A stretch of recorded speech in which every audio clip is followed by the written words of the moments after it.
मुलानं आपल्या आईवडिलांची सेवा जर मनापासून केली तर काय पुण्य मिळतं बरं?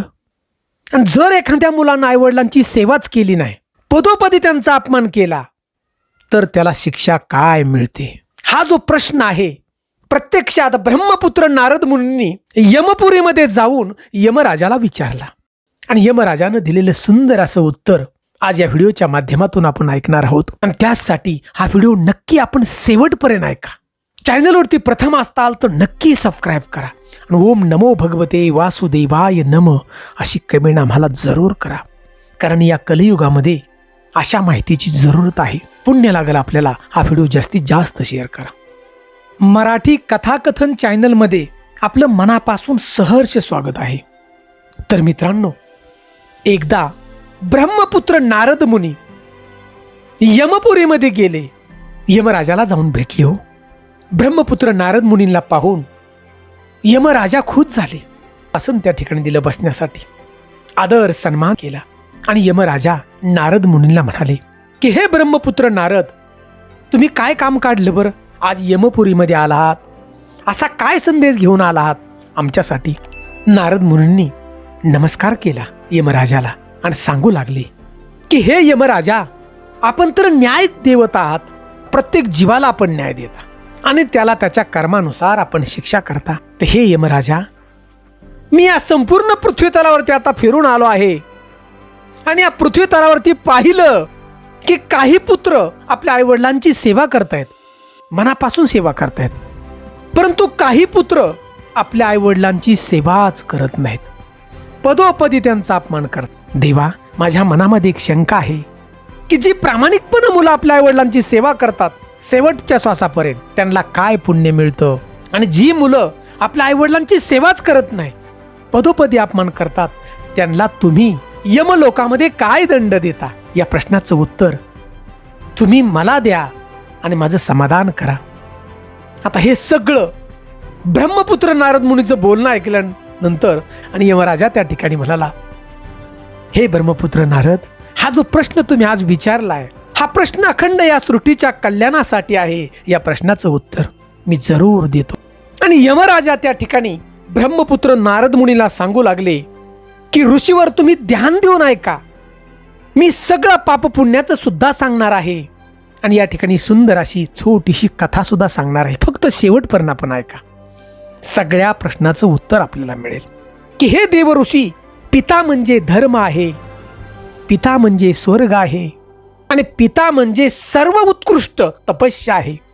पिता प्रसन्न झाल्यावर सगळ्या देवता प्रसन्न होतात. देवी देवता ज्या पुत्राच्या सेवेनं माता पिता संतुष्ट राहतात, त्या पुत्राला प्रतिदिन गंगा स्नान केल्याचं पुण्य मिळतं. हे देव ऋषी, तर सर्व तीर्थ समान माता आहे आणि पिता सर्व देवा समान आहे. देवाचं स्वरूप आहे पिता आणि त्यामुळं पुत्रानं सदैव आपल्या माता पित्याची सेवा करावी. आणि जर पुत्रानं माता पित्याची सेवा करून माता पित्याची जर आपली प्रदक्षिणा केली ना, तर त्याला पृथ्वीचा प्रदक्षिण केल्याचं पुण्य त्या ठिकाणी त्या पुत्राला मिळतं.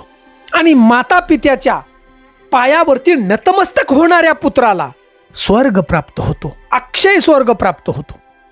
आणि जोपर्यंत माता पित्याच्या पायाची धूळ पुत्राच्या मस्तकी लागते ना, ती धूळ, तोपर्यंत तो पुत्र शुद्ध राहतो बघा, आणि त्याची सगळी पापं नष्ट होतात. आणि जो पुत्र आपल्या माता पित्यांच्या चरणाचं पाणी म्हणजे चरण धुवून पाणी पितो, त्याच्या करोडो जन्मातील पाठीमागची पापं नष्ट होतात. आणि जो पुत्र आपल्या माता पित्यांची सेवाच करत नाही, पदोपदी अपमान करतो, त्या पुत्राला शिक्षा काय? तर प्रत्यक्षात त्या ठिकाणी यमराजा सांगतोय, जो पुत्र आपल्या माता पित्याची सेवा करत नाही, विसरून जातो अनंत उपकार आपल्या माता पित्याची, अशा पुत्राच्या मृत्यूनंतर त्याला मी नरकात टाकतो. आणि नुसतं नरकात नाही तर कुंभी पाक नरकात टाकतो की ज्या ठिकाणी आग कधी विझतच नाही. आणि जोपर्यंत युगाचा शेवट होत नाही तोपर्यंत असा पुत्र नरकात राहतो. असं उत्तर त्या ठिकाणी प्रत्यक्षात यमराजानी ब्रह्मपुत्र नारद मुनीला सांगितलं. एवढंच नाही, यमपुरीचा राजा सांगू लागला की हे ब्रह्मपुत्र नारद मुनी, ध्यान देऊन तुम्ही ऐका, एक सुंदर अशी कथा सांगतो की प्रत्यक्षात भगवान श्री हरिविष्णूंनी सांगितलंय की जर माता पित्याची सेवा केली नाही तर सगळं ज्ञान माती प्रमाण आहे, धन संपत्ती सगळी माती समान आहे, केलेली देवाची सेवा सुद्धा त्या पुत्राची माती समान आहे. हे नारद मुनी ध्यान देऊन तुम्ही ऐका. आणि नारद मुनी त्या ठिकाणी सांगू लागले की हे यमराजा, मी ध्यान देऊन तुमची कथा ऐकतो, तुम्ही मला सांगा आणि या कथेचा मी प्रचार करील. आणि जो कोणी प्रचार करील त्याला अक्षय स्वर्गाची प्राप्ती होईल आणि त्याला देव बुद्धी देईल माता पित्यांची सेवा करण्याची. यमपुरीचा राजा त्या ठिकाणी यमराजा धर्मराजा सांगू लागला की मध्य देशामध्ये एक सुंदर अशी नगरी होती, अतिशय सुंदर. आणि या नगरीमध्ये नरउत्तम नावाचा एक ब्राह्मण राहत होता. आता हा ब्राह्मण अतिशय हुशार होता की त्यानं अनेक सिद्धी प्राप्त केलेल्या होत्या, परंतु हा ब्राह्मण आपल्या माता पित्याची अजिबात सेवा करत नव्हता. माता पित्याचं वय झालं होतं, त्यांचे हातपाय लटलट कापत होते, डोळ्यानं कमी दिसत होतं, कानानं कमी ऐकत होतं. परंतु हे दोघही पती पत्नी आपल्या हाताने स्वयंपाक करून खात होते बघा. हा जो ब्राह्मण होता त्यानं अनेक सिद्धी प्राप्त केल्या होत्या. अहो त्याच्याकडे एवढ्या सिद्धी होत्या ना की तो रस्त्यानं जर चालला तर त्याची कपडे हवेत होती बघा, म्हणजे हवेत वाळायची कपडे त्याच्याबरोबर, एवढं त्याच्याकडे सिद्धी होत्या. परंतु तो आईवडिलांची सेवा करत नव्हता. नदीवरती जर तो आंघोळ करायला गेला तर त्याची कपडे हवेमध्ये सुकायची, लटकत राहायची. त्याच्याकडे अशी विद्या होती बघा, सिद्धी प्राप्त होत्या. आणि तो एके दिवशी तीर्थस्थानाला निघाला दर्शन घेण्यासाठी आणि गर्वानं तो चालला होता नदीच्या काठानं, कपडे वर आकाशात. त्याला गर्व होता बुद्धीचा, सिद्धीचा. आणि त्यावेळी काय घडावं बघा, एक बगळा आकाशातून वरून चालला होता, बामणाच्या डोक्यावरून वरून 22 फुटाच्या अंतरावरनी. आणि तो बगळा त्या ब्राह्मणाच्या डोक्यावरती त्याने इष्टा टाकली, अंदाज केली म्हणजे. अहो ब्राह्मणाला राग आला, भयंकर राग आला ब्राह्मणाला. या नरउत्तम ब्राह्मणाने या बगड्याला शाप दिला, अरे तुला दिसत नाही का रे, गंगेचं स्नान करून मी आलोय, तू माझ्या डोक्यावरती विष्ठा टाकतोस, भोग आपल्या कर्माची फळं. शाप दिला, तू जळून जाशील जाग्यावर. आता ब्राह्मणाकडे विद्या होती, जसा शाप दिला क्षणार्धात त्या बगड्याचा कोळसा झाला हो. परंतु ते पाप ब्राह्मणाला लागलं बघा, कारण तो मोका पक्षी, त्याला माहिती आहे का, त्याला कळतंय काय खाली आंघोळ करून कोण चाललंय. हे पाप त्या ब्राह्मणाला लागलं. पापामुळं सगळी त्या ठिकाणची विद्या त्याची निघून गेली बघा, सिद्धी निघून गेली. आणि ब्राह्मणाच्या आकाशात वाळणारी कपडे थाडकन खाली पडली. आता हा नरोत्तम ब्राह्मण घाबरला. त्याच वेळी आकाशातून एक आकाशवाणी झाली की हे नरउत्तम ब्राह्मणा, तुझ्या हातून पाप घडलं रे, तुझं रागावरती नियंत्रण नाही. आणि त्यामुळे तुला आता जर ह्या सिद्धी परत प्राप्त करायच्या असत्याल तर याच नगरीमध्ये मुख चांडाळ नावाचा एक व्यक्ती राहतोय, त्याच्या घरी तुझा, तो तुला सल्ला देईल, तो तुला धर्माचे 4 शब्द सांगेल. तर आकाशवाणी झाली आणि हा ब्राह्मण बघा घाईघाईनं निघाला त्या ठिकाणाहून, नदीच्या काठाहून. आणि त्या मुख चांडाळ व्यक्तीच्या घराकडे जावं लागला. तो पाहतोय तर काय, त्या मुख चांडाळ व्यक्तीचं घर आकाशात हवेत तरंगत होतं बघा, खाली जमिनीवर नव्हतं. आणि हा मुख चांडाळ जो व्यक्ती आहे तो आपल्या आईवडिलांची सेवा करत होता, हातपाय दाबत होता. थंडीचं दिवस होतं, आपल्या आईवडिलांची तेलानं मालिश करत होता, गळ्यामध्ये सुगंधित माळा घातलेल्या होता. एवढी सेवा आपल्या आईवडिलांची चालली होती त्याची.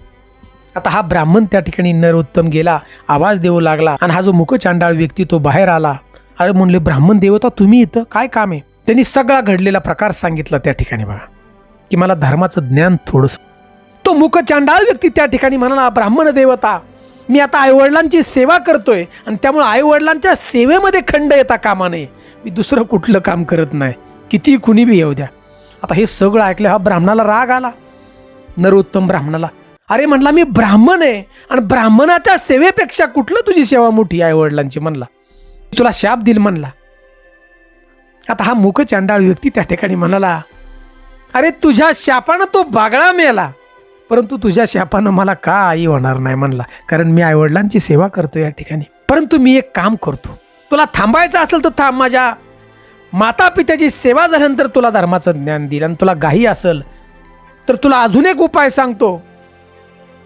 याच गावामध्ये एक पतिव्रता स्त्री आहे आणि त्या पतिव्रता स्त्रीकडे तू जा आणि ती तुला ज्ञान देईल. म्हणला मला घर माहीत नाही. आणि त्याच वेळेस बघा त्या ठिकाणी दुसरा एक ब्राह्मण आला, पण तो सालासुद्धा ब्राह्मण नव्हता. ते ब्राह्मण रूपी भगवंत होते. भगवान श्री हरी विष्णुदेव ब्राह्मण रूपी त्या ठिकाणी आले बघा. कारण हा नरोत्तम जो ब्राह्मण होता तो भगवंताची सेवा करणाराच होता. त्याने त्या ठिकाणी हा ब्राह्मण आला आणि ह्या नरोत्तम ब्राह्मणाला म्हणला मी दाखवतो की पतिव्रते. आणि ही दोघेही त्या ठिकाणी त्या पतिव्रतेच्या घराकडे निघाली.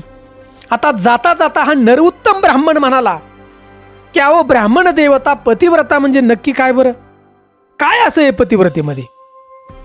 ते ब्राह्मण रूपी भगवंत सांगू लागले, अरे नदीमध्ये जशी गंगा श्रेष्ठ तशी सगळ्या स्त्रियामध्ये पतिव्रता स्त्री श्रेष्ठ आहे. अरे नर उत्तमा ध्यान देऊन तू ऐक. त्या ब्राह्मणाला सांगू लागले की पतिव्रता स्त्री असते ती आपल्या पतीची सेवा मनापासून करते, अगदी अतिशय मनापासून. सुख दुःख काही जरी असले ती त्याच्याबरोबर राहते. पतीच्या आज्ञेच्या बाहेर ती कधीच जात नाही.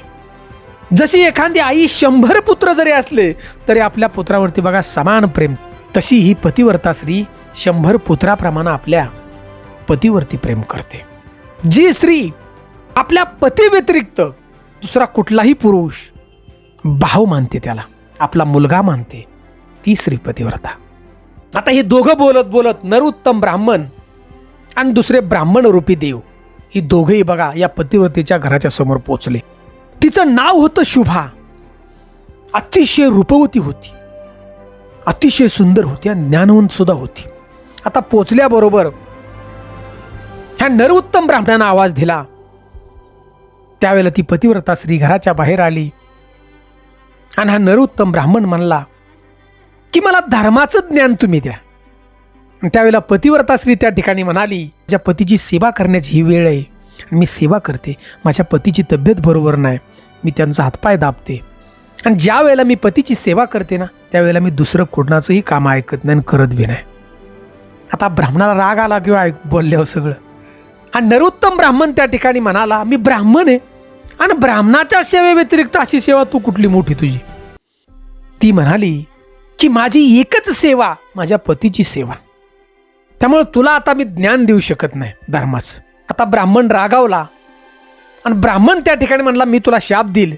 आता हे बोलणं ऐकल्याबरोबर ती पतिव्रता स्त्री त्या ठिकाणी म्हणाली की हे ब्राह्मण देवता तुम्ही आता बगड्याला शाप देऊन आलाय. बगडा जळून गेला पण मी जळून जाणार नाही. तुमच्या शापाचा माझ्यावरती काही उपयोग होणार नाही, कारण मी माझ्या पतीची सेवा करते, मी एकनिष्ठ राहते. परंतु तुम्हाला मी अजून एक उपाय सांगते की तुम्हाला जे ज्ञान आहे धर्माचं मिळेल. याच गावामध्ये एक व्यापारी, तो बाजारामध्ये आता, आणि त्या व्यापाऱ्याकडे तू जा, तिथं गर्दी भरपूर, तो सगळं ज्ञान तुला देईल धर्माचं. आता या नरोत्तम ब्राह्मणाच्या बरोबर जो ब्राह्मण होता, भगवंत रूपी ब्राह्मण होता, तो भगवान विष्णूंचा अवतार तो होता. आता हा ब्राह्मण बरोबर या दोघाला आहेत त्याला घेऊन नरोत्तमला बाजारात गेला. त्या ठिकाणी भरपूर गर्दी होती. हा व्यापारी इतका प्रामाणिक होता, सर्वांना न्याय देणारा सारखा होता बघा. तो व्यापाऱ्यांमधून मिळालेला पैसा गोरगरिबांना वाटत होता, देवाची सेवा करत होता आणि आपल्या आईवडिलांची सेवा करत होता. आता एवढ्या गर्दीत गेल्या ब्राह्मणाने सांगितलं, काऊ व्यापारी दादा मला थोडंसं धर्माचं ज्ञान द्या, थोडासा वेळ द्या तुमचा. आता ह्या व्यापाऱ्याने सांगितलं, तो व्यापारामध्ये सुद्धा प्रामाणिक होता, त्यानं सांगितलं की मी आता माझ्या धंद्यामध्ये आणि मला आता वेळ नाही, मला आता थोडासाही वेळ नाही. तुला धर्माचं ज्ञान देण्यासाठी माझा हा सगळा धंदा इथला संपस्तोर तुला थांबायला लागेल. अहो ब्राह्मण लालबुंद झाला. ब्राह्मण म्हणला मी तुला शाप दिला. तो व्यापारी त्या ठिकाणी म्हणाला, तुम्ही बगड्याला शाप तर देऊन आला की आता बगडा जळून गेला, पण तुमच्या शापाचा माझ्यावरती काय उपयोग होणार नाही, कारण माझं जीवन मी धर्मानं जगतोय, माझ्या कामाशी मी प्रामाणिक आहे, माझ्या आईवडिलांची सेवा मी करतो, सगळं करतोय म्हणला प्रामाणिक मी लबाड कधी बोललो नाही. परंतु जो व्यापारी होता तो भगवंताची सेवा करणारा होता, तो अंतर्ज्ञानी होता. आणि त्यांनी त्या ठिकाणी नरोत्तम ब्राह्मणाला सांगितलं, अरे तुझ्याबरोबर जे ब्राह्मण देवता आहे तेच तुला धर्माचं ज्ञान देतील. अहो म्हणला ते तर माझ्याबरोबर सकाळ धरून आहेत, परंतु त्यांनी मला ज्ञान दिलं नाही, आणि आता कसं काय ज्ञान देतील, ते कोण आहेत. त्या व्यापाऱ्याने सांगितलं, अरे ते साधे सुधे व्यक्ती नाही, अखंड विश्वाचा मालक तुझ्याबरोबर फिरतोय, भगवान श्री हरी विष्णू देव आहेत, नतमस्तक हो त्यांच्या पायाशी. पाहतोय तर काय, आणि नरोत्तम ब्राह्मण बघा लगेच नतमस्तक झाला आणि भगवंतानं त्याला दर्शन दिलं त्या ठिकाणी. बघा संपूर्ण दर्शन त्या ठिकाणी दिलं. आणि भगवान श्री हरी विष्णुदेव त्या ब्राह्मणाला सांगू लागले बघा, नरोत्तम ब्राह्मणाला, अरे जी आकाशवाणी झाली ती मीच केली ती आकाशवाणी. कारण तू माझी सेवा करत होता, तू अनेक तीर्थस्थळ फिरत होता, अनेक सिद्धी प्राप्त केल्या, सर्व देवी देवतांची सेवा केली, तू संपूर्ण भ्रमण केलं या सृष्टीवरती तीर्थाचं. परंतु सगळं जे पुण्य तुझ्याकडे आले ते सगळं पुण्य नष्ट झालं तुझं. बघ काही पुण्य नाही तुझ्याकडं, काहीही धर्माचं ज्ञान तुझ्याकडे नाही, की धर्मानं जीवन जगावं कसं हे ज्ञानच तुला मिळालेलं नाही. सगळं तुझं पुण्य आता नष्ट होऊन गेलं. म्हणजे देवा मी काय करायला पाहिजे? अरे नरोत्तम ब्राह्मणा, तू माझा भक्त आहेस आणि तुला उत्तम प्रकारचं ज्ञान देण्यासाठी मी इथं आलोय. आणि तू आता एकच काम कर, हे सगळं ज्ञान जर तुला परत मिळवायचं असेल, सगळं पुण्य परत मिळवायचं असेल आणि माझ्या पायाशी लीन तुला व्हायचं असेल, वैकुंठात तुला राहायचं असेल, तर घरी तुझं आई वडील आहेत त्यांची तू जाऊन सेवा कर. त्यांची सेवा तू केली का? नाही केली. त्यांचा पदोपदी तू अपमान करत आहेस. आणि त्यामुळं तू आईवडिलांची सेवाच केली नाही, त्यामुळं सगळं तुझं पुण्य नष्ट झाले बघ. आणि तुला खरं धर्माचं ज्ञान मिळवायचं असेल, तू घरी जाण आपल्या आईवडिलांची. त्या नरोत्तम ब्राह्मणाच्या डोळ्यातून पाणी वाहू लागलो. चूक त्याला कळाली. अरे म्हणले, तुला मीच फिरवलंय धर्माच्या ज्ञानासाठी सगळीकडं, आणि ही सगळी जी लोक होती ती धर्मानं जीवन जगणारी होती, त्यामुळे त्यांना पुढचं भविष्य सुद्धा कळत होतं. बघा ज्या ज्या ठिकाणी तू गेलास त्या त्या ठिकाणी तुला सांगितलं का नाही की बगड्याला शाप दिलास, बगडा जळून गेला, आम्हाला काय होणार नाही. म्हणून मी या ठिकाणी तुला सांगतोय की जर आईवडिलांची सेवा केली तरच पुण्य प्राप्त होतं. तू सगळ्या तीर्थावरती जरी फिरत बसला ना, लाखो करोडो रुपये कमावले, तू दान केलंस गोरगरिबांना, तरी तुला पुण्य मिळणार नाही. तुझं पुण्य सगळं निघून जाणार, कारण तू आईवडिलांची सेवा करत नाही. आई वडील म्हणजे सगळं तीर्थ आहेत. भगवंताने सांगितले बघा त्या ठिकाणी तीर्थ आहेत सगळं आईवडिलांच्या पायाशी. आणि एवढंच नाही की जर एखाद्या मुलानं आईवडिलाची सेवा नाही केली तर त्याची मुलं त्याला दंड देणार. अन्न पाणी तुकडा काही नाही, त्याचा हाल हाल करून मृत्यू होणार आणि शेवट नरकात जावं लागणार. हातच्या हातावर सगळी फळं आहेत. प्रत्यक्षात भगवंताने या ठिकाणी सांगितलं. आणि ही यमराजाची कथा सांगून झाल्यानंतर बघा सगळं माहिती ब्रह्मपुत्र नारद या ठिकाणी स्मित हास्य करून म्हणाले, देवा सुंदर तुम्ही माहिती मला सांगितली कथा ही. या पृथ्वी तलावर मी आता जातो आणि या कथेचा प्रचार करतो, म्हणजे आईवडिलांची मुलं सेवा करतील आणि पाप आणि पुण्य याची माणसाच्या मनामध्ये भीती राहील. आणि ब्रह्मपुत्र नारद मुनीत नमस्कार केला, आपल्या भ्रमण कार्यामध्ये निघाले नारायण नारायण म्हणत. म्हणून आपल्या आईवडिलांची सेवा करा आणि उत्तम प्रकारे जीवन जगा आणि हाच आदर्श आपल्या मुलांसाठी पुढे ठेवा. आणि शेवटी आम्हाला कमेंट ओम नमो भगवते वासुदेवाय नमः अशी कमेंट जरूर करा. जय हिंद, जय महाराष्ट्र.